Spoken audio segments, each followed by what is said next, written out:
미국이 콧대 높던 자존심을 접고 대한민국을 찾고 있습니다. 심각해져가는 미중 대립 속 우리의 도움 없이 승리를 장담할 수 없다는 분석이 쏟아져 나오고 있기 때문인데요. 그래서 준비했습니다. 오늘은 많은 분이 요청대로 미국이 반할 수밖에 없는 대한민국 전투함정에 대해 하나의 영상에 담았습니다.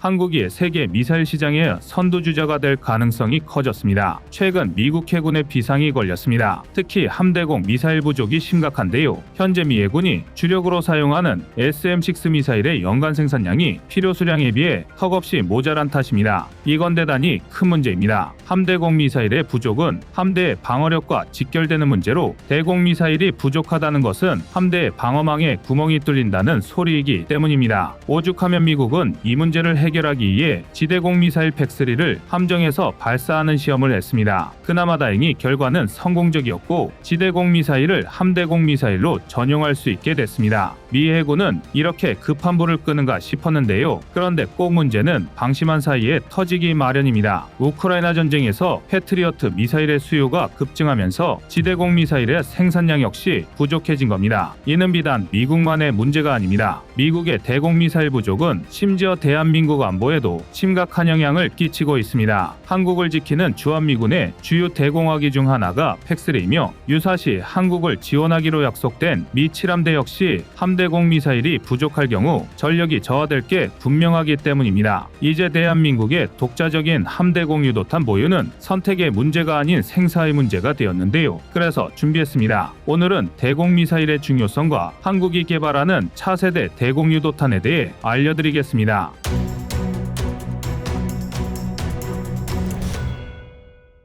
2023년 8월 24일을 기준으로 우크라이나군이 남부 로보티네 방면에서 러시아의 1차 방어선을 돌파했습니다. 수개월에 걸친 혈전 끝에 겨우 탈환에 성공한 것인데요. 미 전쟁연구소 ISW는 이번 공격으로 러시아군의 1차 방어선이 무너졌으며 우크라이나군이 곧 2차 방어선을 공략할 것이라 분석했습니다. 이는 우크라이나군의 입장에서 상당히 고무적인 성과인데요. 로보티네를 점령한 기세를 타고 2차 방어선을 돌파하는 데 성공한다면 러시아군의 핵심 보급 체계인 철로를 우크라이나 포병에 사정권에 두게 되기 때문입니다. 서방제화기로 중무장한 우크라이나 포병이 철로를 사정권에 둔다는 것은 러시아 보급망의 핵심 철도가 사실상 차단된다는 의미인데요. 보급을 끊는 데 성공한다면 우크라이나군이 전선을 돌파해 러시아의 점령지를 양단하는 상황을 만들 수 있습니다. 그래서 요즘 우크라이나군은 막대한 손실에도 불구하고 높은 사기를 유지하고 있죠. 그러나 이렇게 우위를 점하고 있는 우크라이나군의 상황과는 반대로 우크라이나 민간 분야는 여전히 전쟁의 공포에 찌들어 있습니다. 다름 아닌 미사일 공습 때문입니다. 러시아는 폭격기와 이동식 발사대 텔을 이용해 중장거리 탄도미사일과 극초음속 미사일 등을 우크라이나 각지에 말 그대로 퍼붓고 있습니다. 한 번 공격할 때마다 적게는 수십 발에서 많게는 100여 발에 달하는 미사일 공격을 감행하고 있는데요. 이 가공할 공세에 전선 후방의 민간 시설들이 막대한 피해를 보고 있습니다. 이를 막기 위해 우크라이나는 서방 각국에 대공 무기를 지원해달라고 요청했고 미국과 서방은 스타스트릭, 스팅어 등의 맨페지를 시작으로 여러 대공 무기를 지원했습니다. 당연히 미국의 첨단 중장거리 미사일인 패트리어트 역시 지원 대상에 포함됐는데요. 지난 5월 29일 젤렌스키 대통령은 패트리어트 미사일이 이미 우크라이나에 배치됐으며 100%에 가까운 격추율을 보인다고 밝혔습니다. 이에 대해 군사 전문가들은 최첨단 지대공 미사일인 팩3가 우크라이나에 넘어간 게 분명하다고 말합니다. 러시아군이 공격에 투입한 첨단 미사일 킨잘과 칼리브르 미사일을 격추할 만한 무기가 팩3뿐이라는 겁니다. 대체 킨잘과 칼리브르 미사일이 뭐라고 이런 이야기까지 나오는 것일까요? 이를 알기 위해서는 두 무기의 스펙과 역할에 대해 살펴봐야 합니다.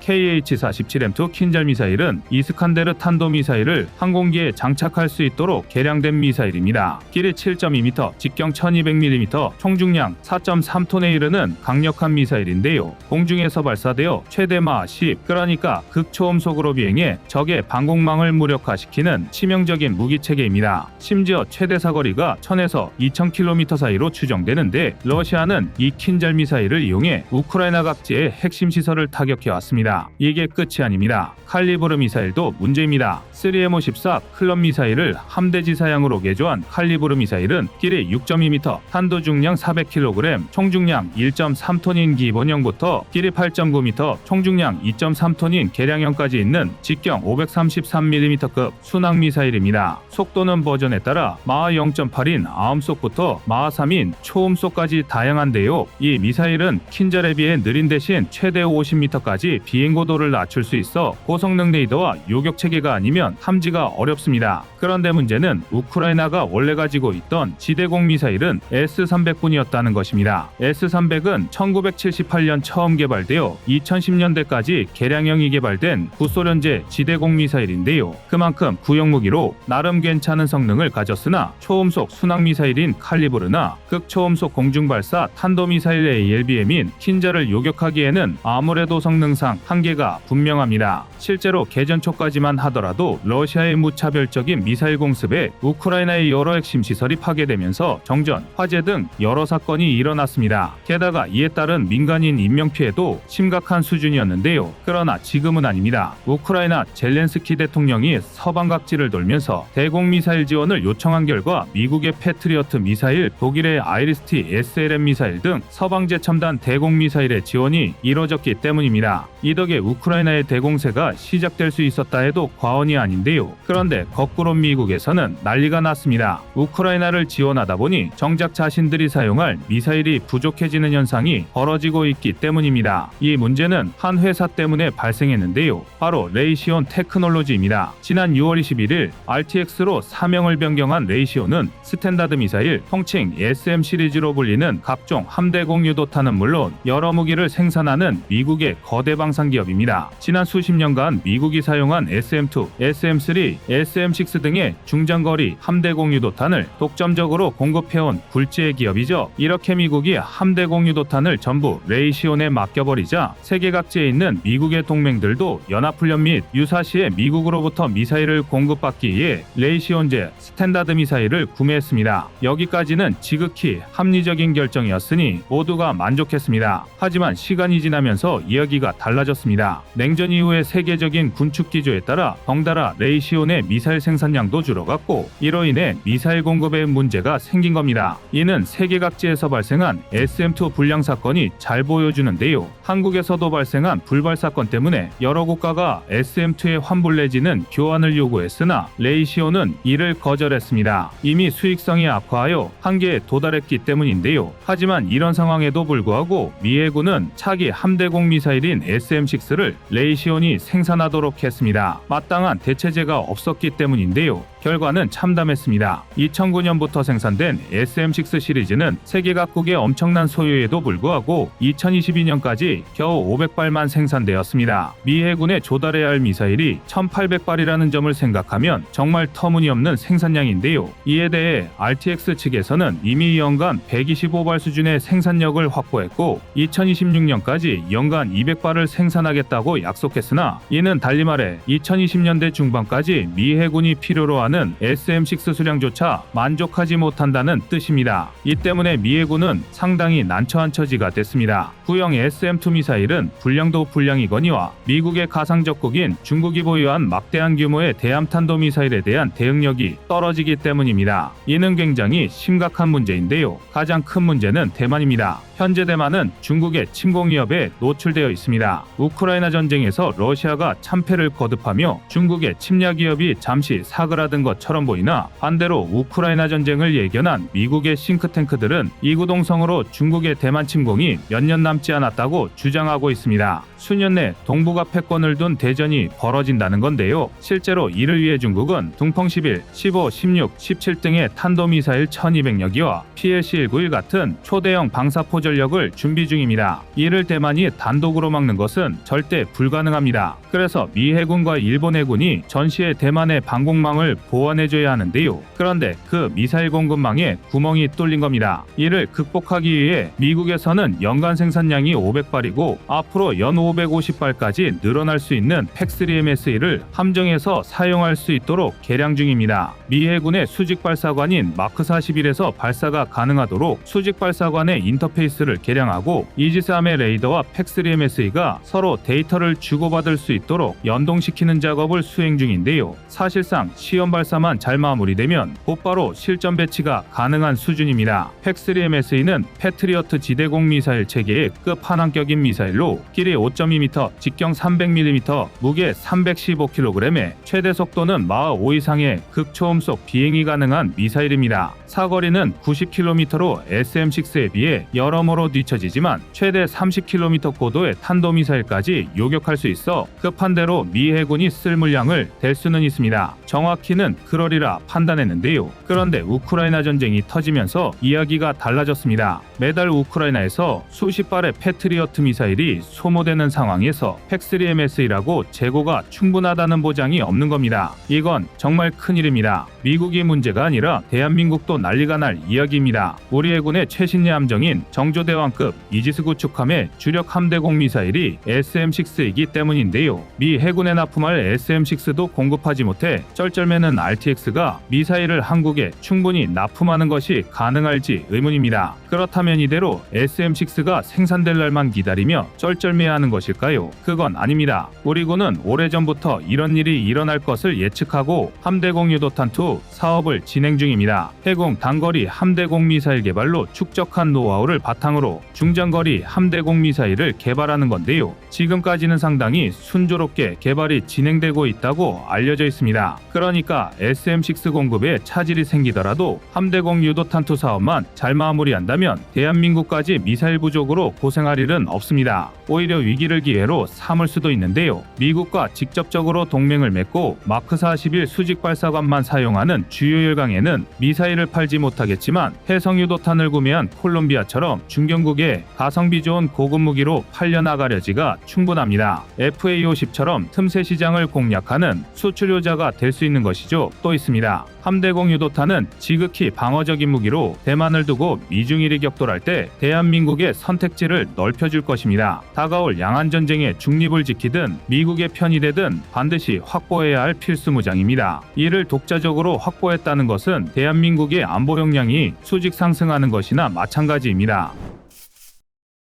이제 와서 양안전쟁의 가능성을 놓고 왈가왈부하는 건 시간 낭비입니다. 지금은 실질적인 무력 충돌의 여파에 대비하기도 부족한데요. 대만을 대리한 미국과 힘을 키운 중국의 격돌은 전례 없던 대재앙이 될 것입니다. 실제로 전쟁의 징조만으로도 두 나라가 서로 파괴하기 위해 총력을 기울이고 있다는 걸 짐작할 수 있는데요. 일례로 지난 4월 8일부터 10일까지 중국 동부정부군은 무려 90여 대 항공기와 항공모함 등 10여 척의 함정을 동원 대만 포위 훈련을 실시했습니다. 또 지난 4월 29일에는 군용기 13대를 동원해 대만 해협 중간선과 방공식별구역 아디즈를 침범하며 무력 시위에 나섰는데요. 중국은 4월 5일 차이잉원 대만 총통의 미국 방문에 항의한다는 명목으로 6만 7천 톤급 항공모함 산둥함을 대만 동부 해안에서 불과 370km밖에 떨어져 있지 않은 해역에 배치했고 이후 무려 한 달간 노골적인 전쟁 연습을 일삼은 것입니다.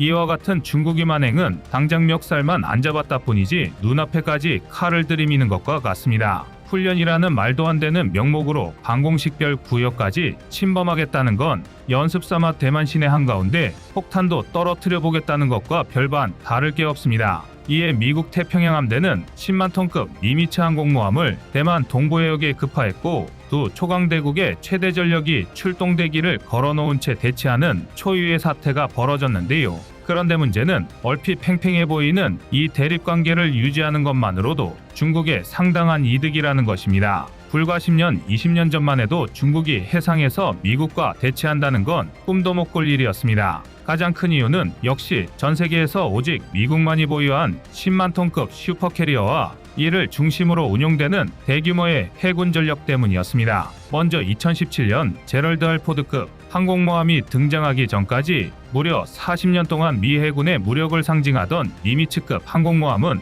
길이 333m, 너비 77m의 만재배수량 10만 6천 톤에 육박하는데요. 특히 원자력을 이용한 핵 추진 방식 덕분에 연료 보급 없이도 최대 20년간 항행이 가능합니다. 중국의 산둥함의 경우 7만 톤급 항공모함임에도 디젤 엔진을 사용하기 때문에 15일 이상 연속 항해가 불가능하다는 걸 생각하면 니미츠급 항모의 전투지속 능력이 얼마나 막대한지 짐작할 수 있으실 텐데요. 이외에도 현역 물량만 무려 90척에 달하는 이지스함은 미국을 세계 최강의 패권 국가로 만든 원동력입니다. 아무리 주제 파악에는 소질이 없는 중국이라 해도 아직 자신들의 깜냥으로 미국의 총전력과 대적할 수 없다는 건 잘 알고 있는데요. 하지만 그럼에도 불구하고 중국이 미국을 상대로 배짱을 튕길 수 있는 건 홈그라운드의 이점을 살릴 수 있기 때문입니다. 중국과 대만 사이의 거리는 푸젠성에 위치한 핑탄섬을 기점으로 대만 북부 신주현까지 고작 126km에 불과합니다.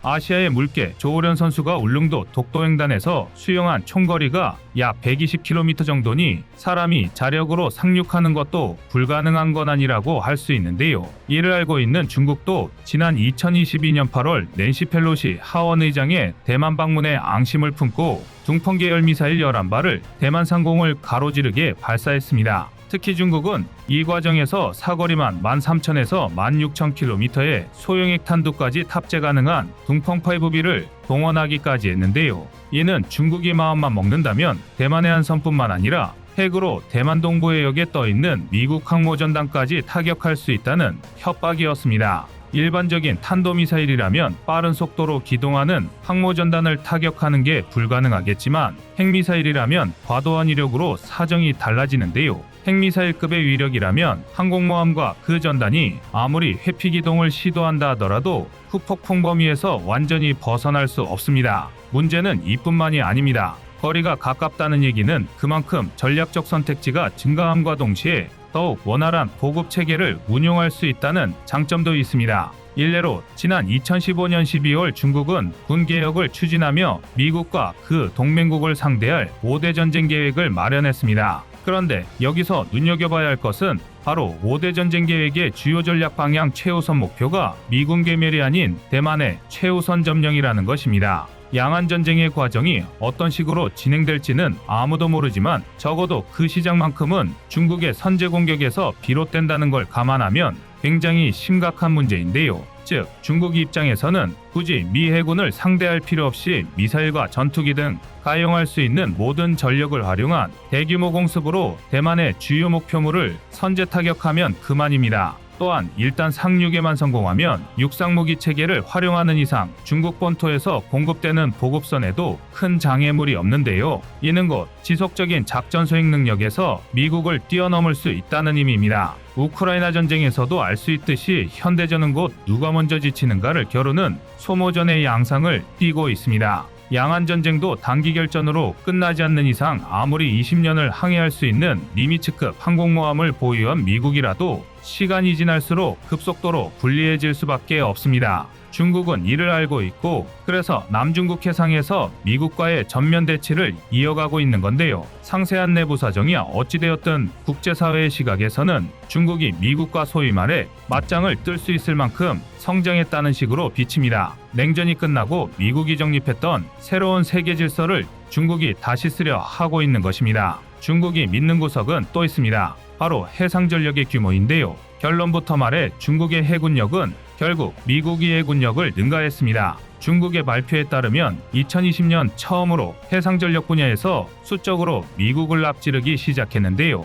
2015년 당시 중국 해군의 전투함은 총 255척 수준에 불과했지만 2023년 현재 중국의 전함수는 340척으로 고작 8년 사이에 85척이 늘었습니다. 그리고 이는 미국이 보유한 총 함정의 숫자보다 최소 50척 이상 많은 숫자인데요. 심지어 미 국방부는 이르면 2030년 중국이 보유한 함정의 수가 440척에 육박하리라 전망했습니다. 중국이 이렇게 빠른 시간 내에 규모면에서 미국을 앞설 수 있었다는 얘기는 결국 연간 생산력, 즉 중국의 전함 생산 능력이 미국을 추월했다는 것과 일맥상통합니다. 우크라이나 전쟁이 1년을 넘어가는 이때 무기 체계의 생산 능력이 전쟁 수행에 있어 얼마나 중요한 능력인지는 말하지 않아도 아실 텐데요. 이 격차는 함정이급을 나누는 톤수로 비교했을 때 더욱 직관적으로 확인할 수 있습니다. 2021년부터 2022년까지 중국이 신규 도입한 함정의 톤수는 총 28만 톤으로 대한민국 해군의 총 톤수인 26만 톤보다 높은 수치입니다.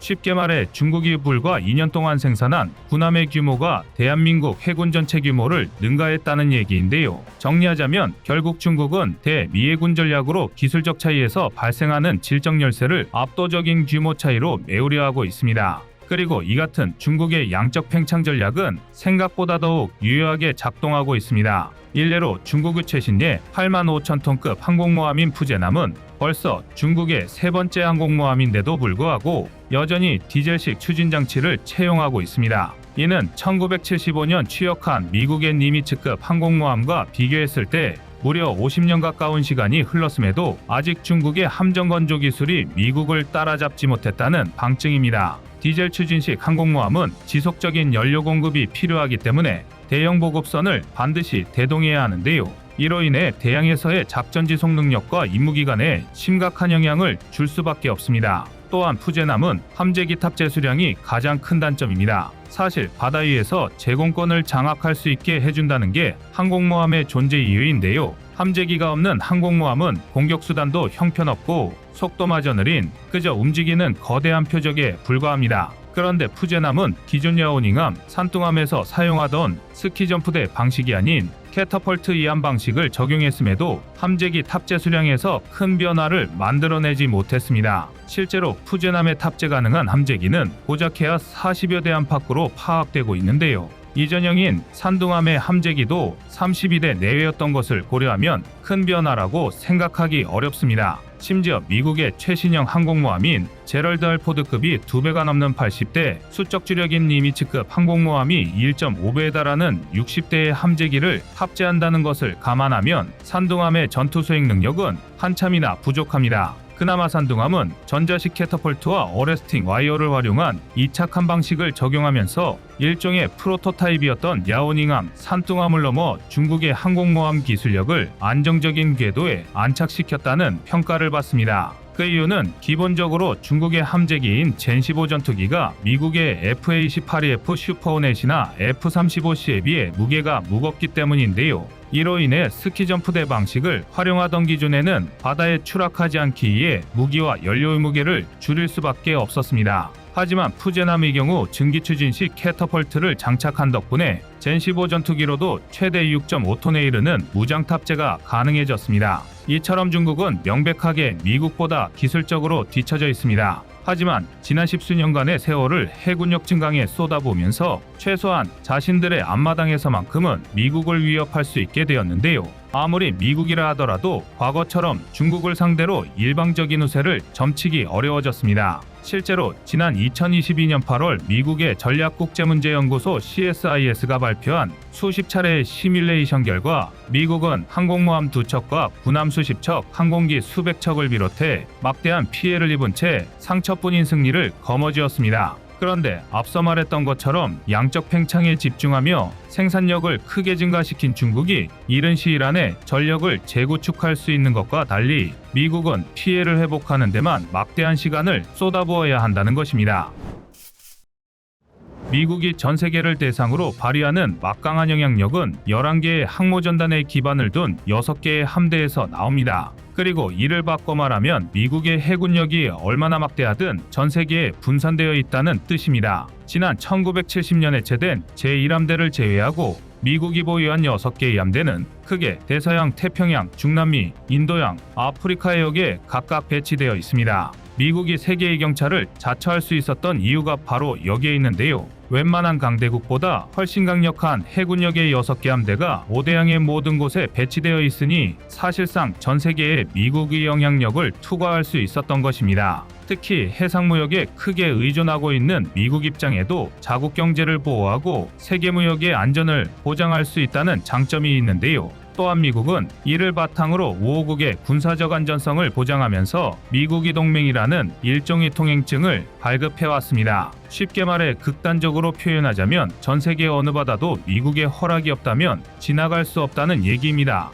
그러나 하나의 국가가 전 세계의 해양 질서를 통제한다는 것은 평시라면 막대한 국가적 이득을 보장해줄지 몰라도 지금처럼 중국 같은 패권 국가의 분쟁에서는 악수로 작용할 수밖에 없습니다. 일각에서는 미중 전쟁이 발발한다면 동태평양에 주둔한 제3함대나 중동 해역을 관장하는 제5함대가 대만 해협에 주둔 중인 제7함대를 지원할 것이라고 주장합니다. 하지만 이는 그다지 가능성 높은 얘기가 아닙니다. 그도 그럴 게 원래부터 서태평양을 관장하던 제7함대만이라면 명분이라도 존재하지만 다른 해역에 주둔 중인 미 해군 함대가 참전할 경우 이는 곧 중국과 전면전도 불사르겠다는 의지로 비칠 수 있기 때문입니다. 쉽게 말해 아무리 미국이라 하더라도 자칫 제3차 세계대전으로 확대될 수도 있는 빌미를 먼저 제공할 가능성은 낮다는 건데요. 게다가 3함대는 미국 근해를 지키는 최전방이고 중동을 버릴 게 아니라면 제5함대가 자리를 비울 수도 없습니다. 결국 미국은 중국의 모든 해군 전력을 오로지 제7함대 하나로만 맞서야 합니다. 쉽게 말해 오른손과 양발을 묶고 왼팔 하나만으로 만반의 준비를 한 중국을 상대해야 하는 셈입니다. 더군다나 중국은 미국 항공모함전단의 운용 방식을 그대로 베끼고 있습니다. 미국의 항모전단은 기함인 항공모함을 필두로 4척의 이지스 구축함과 순양함 그리고 2척 이상의 공격원잠과 이들을 지원하기 위한 군수지원함으로 편성되는데요. 일례로 중국과 대치 중인 제7함대의 경우 먼저 기함으로는 니미츠급 항공모함 CVN-76 USS 로널드 레이건함을 배치하고 있습니다. 그리고 여기에 만재배 수량 9,800톤의 타이콘데로가급 이지스 순양함 3척, 만재배 수량 8,400톤에서 9,200톤 알레이버크급 이지스 구축함 8척, 만재배 수량 16,000톤의 주말트급 구축함 2척, 로스앤젤레스급 핵추진 공격 잠수함 4척 등이 주요 전력으로 자리 잡고 있습니다. 미국의 최전선이라고 할 수 있는 대만 해협에서 중국과 직접적으로 대치하고 있기 때문에 여타 다른 함대보다 전력이 다소 강화되어 있는데요. 여기에 강습 상륙함과 소해함, 군수지원함 등 작전 배치 상황에 따라 많게는 70척에 달하는 함정이 편성됩니다. 사실 이쯤이면 웬만한 강대국의 주력 전력을 죄다 끌어모은 것과 비슷한 수준입니다. 중국은 이를 극복하기 위해 미국을 벤치마킹한 항모전단을 구성하면서 함대에 구성되어 있는 함정의 숫자를 늘렸습니다. 단적으로 대만 해협을 관장하는 중국 동부정부 해군의 편성구조는 배수량 7,500톤급의 052D형 방공구축함 8척, 7,000톤급 052C형 방공구축함 4척, 8,500톤의 항저우급 구축함 4척 등 총 16척의 구축함과 054형 호위함, 039A형 잠수함 등 도합 100척이 육박하는 전투함정과 잠수함을 배치하고 있습니다. 그러나 중국은 미국과 달리 사실상의 해군 전력을 모두 동원할 수 있는데요. 이렇게 될 경우 제7함대는 야오닝함, 산둥함, 후제남, 3척의 항공모함을 포함해 배수량 13,000톤의 055형 방공구축함 8척, 052D형 방공구축함 25척, 052C형 방공구축함 6척과 배수량 4,800톤에서 7,300톤의 범용구축함 11척, 3,000톤에서 5,000톤급 호위함 43척, 원자력 잠수함 20척, 재래식 잠수함 57척 등 도합이 209척 이상의 함정 및 잠수함을 상대해야만 합니다. 솔직히 단순 숫자로만 비교했을 때는 미국의 승리가 절대 불가능할 것 같은데요. 하지만 미국의 질적 우세는 이를 극복할 수 있게 만듭니다. 가장 단적으로는 항공모함에 탑재된 함재기의 성능과 운용 능력에서부터 극명한 수준 차이를 보이기 때문입니다. 일례로 니미츠급 항공모함에 탑재된 FA-18EF 슈퍼원의 전투기의 경우 APG-79 에이사 레이더를 이용해 평균 200km, 표적 크기에 따라 최고 250km 떨어진 거리에서도 적 전투기의 탐지가 가능한데요. 또한 4.5세대를 대표하는 멀티롤 전투기라는 명성에 걸맞게 AIM-9 사이드와인더 단거리 공대공 미사일부터 AIM-7 스페로우 중거리 공대공 미사일, AGM-65 매버릭 공대지 미사일과 AGM-84 하푼 공대함 미사일 등 매우 다양한 무장 체계를 갖추고 있습니다. 특히 슈퍼원의 전투기는 전장이 18.3m에 이르는 대형기임에도 전자파 난반사를 막기 위한 전파 흡수 물질을 보다 세밀하게 적용한 덕분에 전장이 14.8m에 불과한 F-16C 전투기보다 우수한 스텔스 성능을 갖추고 있습니다. 이뿐만이 아닙니다. 니미츠급 항공모함의 또 다른 함재기인 F-35C의 경우 AIM-120 암람 공대공 미사일뿐만 아니라 F-22 랩터에 버금가는 우수한 스텔스 전자전 성능을 갖추고 있습니다. 반면 미국의 함재기를 상대해야 하는 중국의 함재기는 오로지 젠15뿐인데요. 그러나 젠15는 함재기로서 대단히 치명적인 단점을 갖고 있습니다. 바로 비행제어 시스템, 즉 디지털 플라이 바이와이어 시스템에 심각한 결함이 존재한다는 건데요. 그도 그럴 게 젠15는 전체적인 외형 설계와 하드웨어는 러시아의 수호 233을 불법 복제한 반면 비행제어 시스템은 카나드가 없는 수호 27의 소프트웨어를 그대로 베껴왔습니다. 알기 쉽게 비유하자면 사륜구동 자동차에 이륜구동 자동차의 운용 시스템을 장착한 것과 마찬가지입니다. 실제로 젠15는 이로 인한 추락사고와 결함이 빈번하게 발생하고 있는데요. 심지어 2016년 4월에는 젠15 전투기의 추락으로 당시 전투기에 탑승 중이었던 조종사가 하는 사건이 벌어지기도 했습니다. 그러나 문제는 전쟁의 승패가 아니라 그 이후입니다. 중국은 분명 대만을 둘러싼 미국과 전쟁에서는 패배하겠지만 그 피해를 미국보다 훨씬 빠른 시간 안에 복구할 수 있을 것입니다. 그리고 그 이후부턴 시간과 생산력의 싸움입니다. 쉽게 말해 일본의 오키나와부터 인도네시아 북쪽의 보르네오까지 연결된 가상의 해안방어선, 즉 제1도련선을 기점으로 중국의 태평양 진출을 막고 있던 미 태평양 함대에 큰 구멍이 생기고 미국이 구멍을 메우기도 전에 중국이 이 틈을 비집고 나올 가능성이 크다는 얘기인데요. 아닌 게 아니라 중국은 지난 2020년 코로나19로 인해 태평양에 파견 중이던 미 해군의 항모전단들이 작전을 중단하자 그 틈을 이용해 대만 인근 해역과 남중국해에서 항모전단을 이용한 대규모 기동훈련을 감행했습니다. 만약 중국이 미국의 영향력이 미치지 않는 틈을 타 태평양으로 자국의 함대를 진출시킨다면 원유를 포함한 핵심 자원 수송로인 남방항로가 중국이 손에 떨어지게 됩니다. 그리고 이때부터 그 고통의 짐은 오롯이 대한민국이 지어야만 합니다. 국제원자력기구 IAEA 집계 기준 대한민국의 비축유 물량은 고작 111치에 불과합니다. 이후부터는 대한민국을 포함한 동아시아의 모든 국가가 중국의 경제적 속국으로 전락해버릴 수밖에 없습니다. 상상만 해도 끔찍한 상황인데요. 이 끔찍한 미래를 막기 위해선 대한민국이 행동에 돌입해야 합니다. 실제로 당장 중국의 처지에서 봐도 대한민국만큼 껄끄러운 나라도 없습니다. 앞서 말한 것처럼 중국의 의도대로 상처 입은 미국이 태평양을 포기한다 하더라도 대한민국이 버티고 있다면 중국도 결코 함부로 움직일 수 없습니다. 부활한 중국이 태평양으로의 진출을 꾀한다 하더라도 대한민국이 구성 중인 항모전단과 맞부딪혀야 하기 때문인데요. 지난 2022년 해군전력분석시험 평가단 소속 체계분석처 연구팀은 연구를 통해 길이 280m, 폭 68m의 만재배 수량 5만 8천 톤에 육박하는 대한민국 중형 항공모함의 청사진을 그렸습니다. 여기에 KF-21이 100여 회가 넘는 모든 시험 비행을 성공적으로 마무리하면서 함재기 파생형인 KF-21N의 모형까지 공개되었는데요. 이를 기함으로 하면 만재배 수량 5,500톤의 충무공 이순신급 구축함 6척, 1,600톤의 세종대왕급 구축함 3척, 12,000톤의 정조대왕급 구축함 3척과 6척 건조가 예정되어 있는 KDDX 6척까지 총 18척의 수상함으로 이루어진 항모전단을 구성할 수 있습니다.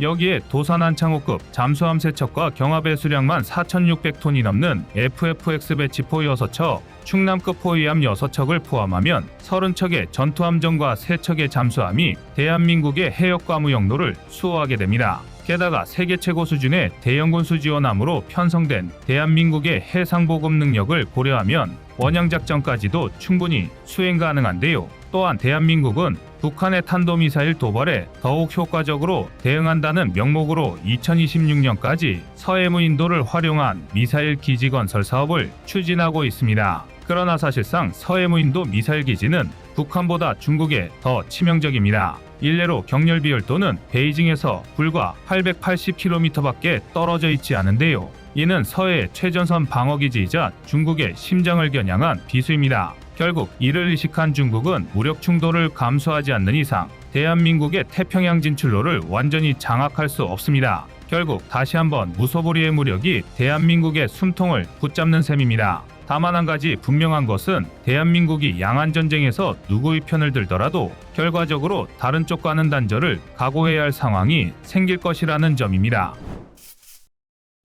표면적으로 미국과 중국의 격차를 가장 직관적으로 느낄 수 있는 건 바로 체급이었습니다. 역사적으로나 군사규리상으로나 공산권 국가들은 질보다 양을 선택했으나 그런데도 중국은 미국을 물량으로조차 넘을 수 없었습니다. 비유하자면 전성기 시절의 마이크 타이슨과 중학교 복싱부 선수 정도의 대결이었는데요. 불과 10년 전만 해도 지구상 어디에서 전쟁이 터지든 미국과 중국의 대결은 승자가 불보듯 뻔한 일이었습니다. 그런데 그 10년 만에 강산이변에도 너무 변해버렸습니다. 미국을 대표하는 싱크탱크 중 하나이자 세계 4위의 공신력을 가진 랜드 연구소는 그간 주기적으로 미국과 중국의 해상 전투를 시뮬레이션 해왔습니다. 애초에 저명한 방위산업체였던 맥도널드 더글러스가 설립한 싱크탱크였던 만큼 군사 분야에서는 따라올 데가 없는 신뢰성을 자랑하기 때문인데요. 특히 랜드 연구소가 주목한 건 미중 전쟁이 발발할 가능성이 가장 높은 대만과 남중국해 일대였습니다. 대만과 난사군도 두 곳을 전장으로 잡고 중국이 미 군사기지를 공격할 때 제공권, 중국의 대함전, 사이버전 등 9개 항목에 걸쳐 우열을 가린 건데요. 결과는 놀라웠습니다. 먼저 난사군도에서의 전쟁은 2010년까지 미국이 절대적으로 우세했습니다. 그러나 2017년부터 시뮬레이션 결과는 부정적인 방향으로 흘러가기 시작했는데요. 중국의 미 공군기지 공격과 중국의 대함전, 그리고 미국의 대우주전, 중국의 대우주전 등 무려 4개 항목에서 두 나라가 백중세인 것으로 나왔습니다. 물론 미국의 중국 공군기지 공격 항목과 미국의 대함전은 여전히 미국이 절대적으로 유리했지만 최소한 선제 공격을 당하면 위험할 수도 있다는 결과가 도출된 것입니다. 더 충격적인 건 대만에서 교전시 결과입니다. 자그마치 4개 항목에서 미국과 중국이 대등한 것으로 나왔고, 심지어 중국이 미 공군기지를 공격할 때와 중국의 대함전 두 항목에서는 중국이 더 우세하다는 결과가 나왔습니다. 다시 말해 미국이 선제 공격을 받고 중국 본토와 가까운 대만에서 교전한다면 패배할 확률이 상당히 높다는 것입니다. 2000년대 직전만 하더라도 모든 항목에서 중국이 미국 아래였다는 걸 생각하면 불과 20여 년 만에 중국이 최소한 미국에 대등하거나 우위에선 부문이 늘어난 것입니다. 그리고 그 뒤로 6년의 세월이 흘렀습니다. 2017년의 결과가 경계 수준이었다면 랜드 연구소와 미국 국방연구소가 최근 내놓은 합동 시뮬레이션 결과는 위험의 수준을 아득히 넘어서고 있습니다. 일례로 대만 인근에서 미국과 중국의 대규모 해전이 발발할 시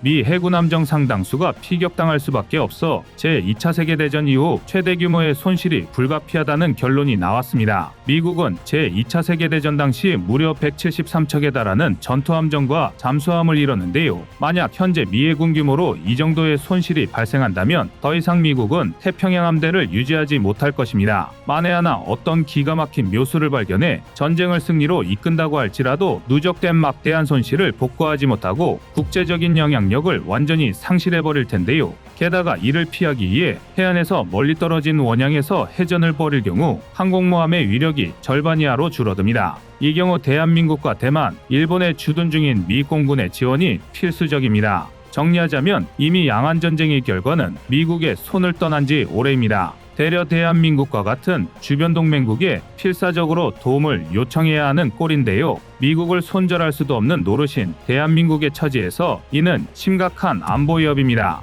가깝게는 미국의 보충기지가 된 대한민국 국토가 적의 타격 범위에 포함되는 것이고, 멀게는 대한민국의 소중한 전력이 남의 나라 싸움에 동원될 확률도 무시할 수 없습니다. 심지어 수많은 군사 분야 전문가, 랜드 연구소를 포함한 저명한 싱크탱크들이 이 문제를 해결할 최선의 해답을 내놓았음에도 미국의 대응은 지지부진하기 짝이 없습니다. 바로 무인함정과 드론 편대인데요. 놀랍게도 이 패착의 원인은 단순한 미국의 오만 때문이었습니다. 아닌 게 아니라 랜드 연구소는 중국의 도전을 맞닥뜨린 가장 큰 이유가 미국이 대형전함 위주의 기존 전력에서 벗어나지 못했기 때문이라 분석하고 있습니다. 뉴욕타임스 또한 미 해군은 이미 자신들을 추월한 중국의 뒷공무니를 쫓기 위해 막대한 예산을 들여 대형 함정들을 건조하고 있으나 이는 시대에 뒤떨어진 방식이며 미 국방부가 결국은 이를 감당하지 못하고 파산할 것이라고 매우 강도 높은 비난을 가했는데요. 미 국방부 자체 평가 역시 대형함 위주의 전략에 취약한 것으로 나온 데다 무인 함정 개발을 책임져온 로린 셸비 예비역 해군 소장조차 미 해군은 거만해졌다라면서 항공모함과 잠수함을 가졌지만 그래봤자 그걸로 끝이다며 지적했습니다. 이쯤 되면 한 번이라도 자신들의 전략 기조를 되돌아볼 만한데요. 그러나 사정이 이런데도 워싱턴은 여전히 대형 함정 예산 늘리기에만 연연하고 있고, 이에 발맞추듯 미 해군도 여전히 대형 함정 건조에 대규모 투자 중입니다. 실제로 미국의 함정 건조 예산은 올해만 320억 달러, 우리 돈 약 42조 3천억 원에 육박합니다. 그리고 이 중 대부분을 유도미사일 구축함, 상륙정 등 대형 함정 건조에 쏟아붓고 있는데요. 도대체 왜 미국이 이 모양이 꼴인지 궁금하시겠지만 이유는 생각보다 간단합니다. 미의 국방위원회 위원들 대부분은 지역구에 군 조선소가 위치해 있고, 이를 명분으로 각자 수천만 달러의 예산을 끌어옵니다. 일자리 창출 등 군획득 예산의 정치적, 경제적 이해관계가 얽혀있기 때문입니다. 정치가 안보에 개입하는 순간 어떤 일이 벌어지는지 두말할 것도 없는데요. 물론 미국도 무인 함정과 드론 전력을 구축하려는 시도가 없는 것은 아닙니다. 시속 145km에 달하는 초고속 무인 함정이라든가 연료 보급 없이 몇 개월을 버틸 수 있는 함정 등을 시험 가동하고 있는데요. 하지만 이 역시 대형 군함의 열을 올리는 의회의 장벽에 번번이 가로막히고 있습니다. 앞서 언급한 셀린 예비역 소장은 지금은 역사적 전환기다라면서 미국은 세계 최강의 해군력을 가지고 있지만 정작 정치권의 관료주의가 발목을 붙잡고 있다고 덧붙였는데요. 미 해군 정보국의 중국 인민해방군 해군과 미국 해군의 전력 격차에 따르면 미국과 중국의 상대적인 조선 생산력 차이는 이미 절망적인 수준입니다. 중국 전체 조선소의 총생산 능력이 약 2325만 GT에 육박하는 반면 미국은 10만 GT가 채 안 되는데요. 즉 이미 미국과 중국의 조선 생산력 격차가 232배 이상이라는 뜻입니다. 미국이 제2차 세계대전급의 완전 전시체제로 전환하지 않는 한 이 격차를 따라잡기란 불가능하다고 단언할 수 있습니다. 실제로 중국 해군은 이미 지난 2015년부터 294척의 함정을 보유하며 289척의 함정을 보유한 미군을 앞서기 시작했습니다. 그리고 지난 2022년에는 351척으로 보유한 함정의 물량이 폭발적으로 늘어났는데요. 반면 미국은 224척으로 대략 7년 전보다 보유한 함정의 숫자가 줄어들었습니다. 카를로스 델 토로 미 해군 장관 또한 의회 청문회에서 중국 한 개 조선소가 미국 전체 조선소보다 배를 더 많이 만들어내고 있다. 그런데 중국에는 이런 조선소가 13개나 있다고 털어놓았습니다. 한때 민주주의의 무기고를 자처했던 미국 조선 산업은 이제 그야말로 초라한 수준인데요. 미국 전체에는 300여 개의 조선소가 있지만 이 중 실제 건조 능력을 갖춘 경우는 3분의 1에 불과합니다. 나머지는 수리와 보수 작업만 간신히 수행하는 실정이죠. 그런데 심지어 이마저도 형편없기는 매한가지입니다. 일례로 로스앤젤레스급 핵추진 공격 잠수함인 USS 보이시는 2017년 정비를 시작했지만 무려 6년이 지난 지금까지도 드라이독에 처박혀 있습니다. 전문가들은 미 해군의 MRO 수준을 고려했을 때 2024년은 되어야 보이시함이 현역으로 복귀할 수 있으리라 추정하고 있는데요. 현재 미 해군의 정비 완수율은 고작 36%에 불과합니다. 핵추진 공격 잠수함을 무려 50척이나 보유했지만 이 중 18척이 유지보수 중입니다. 상황이 정말 심각한데요. 반면 최근 중국은 새로운 항모전단과 003형 푸제남의 실전 테스트 준비 사진을 떡하니 공개했습니다. 중국은 2025년 푸제남을 실전 배치하고 2030년까지 최소 4개 항모전단을 꾸릴 계획인데요. 2035년엔 항모가 6척이 되는데 그중 최소 2척은 핵추진 항모입니다. 대만의 옆 1000km 이내에서 미 해군의 영향력을 완전히 차단하는 게 중국의 목표인데요. 지금 상황으로는 거창한 것도 없는 계획으로 보입니다. 이는 대한민국이 절대 간과할 만한 사안이 아닙니다. 남중국 해다음은 서해입니다. 더군다나 미국이 태평양에서의 영향력을 잃어버린다면 그 시기는 동시라고 불러도 좋을 만큼 짧을 것입니다. 이제는 우리가 대한민국의 영해를 이용하는데 중국의 허락을 받아야 할 수도 있다는 겁니다. 상상만 해도 복장 터지는 일인데요. 미국이 K군함에 눈독을 들이는 이유도 바로 이 때문입니다. 1987년 첫 수출을 시작한 대한민국의 함정은 지난 36년간 11개국에 총 24척이 뻗어나갔습니다. 함정 시장의 특수성을 생각하면 절대 적은 물량이 아닙니다. 게다가 대한민국의 이지스함은 이미 세계 최고 수준의 성능으로 평가받는데요. 또한 대한민국 무기체계 특유의 압도적인 가성비로 시장 경쟁력을 확보해 나가고 있습니다. 그리고 무엇보다 선박 생산 능력도 국내에서 가장 유명한 조선사 단 한 곳에서만 무려 1600만 GT의 생산 능력을 보유하고 있습니다. 괜히 대한민국이 전 세계 조선 분야에서 독보적 1위인 게 아닌데요. 그러나 안심해서는 안 됩니다. 막대한 예산을 투자해서 대형 함정을 뚝딱 만들 수 있으면 좋겠지만 지금 대한민국의 조선업계도 인력 부족에 허덕이고 있는 건 마찬가지입니다. 그 이유에 여러 가지가 있을 테지만 중요한 건 결과입니다. 대한민국이 방산시장과 안보양 쪽에서 윈윈하려면 지금부터 AI 기반 무인 함정을 건조해야 합니다. 이미 미국이라는 오답노트에 대형 함정에 대한 집착이 얼마나 무의미한지 적나라하게 쓰여 있는데요.